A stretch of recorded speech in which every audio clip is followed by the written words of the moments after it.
บายดีพี่น้องวันนี้เบาเข้มก็มาที่ได้เอโก้วิกี้ฟาร์มพี่น้องมาเบิ่งเอาไปเบิ่งอยู่ไหนครับ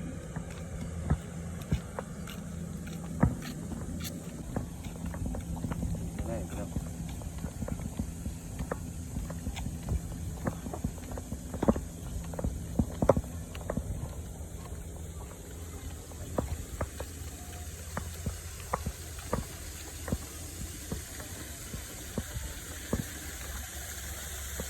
น้ำต้นตาลพี่น้อง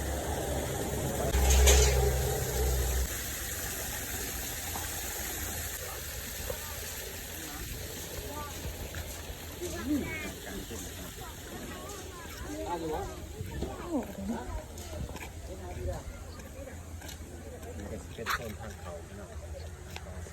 โซนพักอยู่ไหนพี่น้อง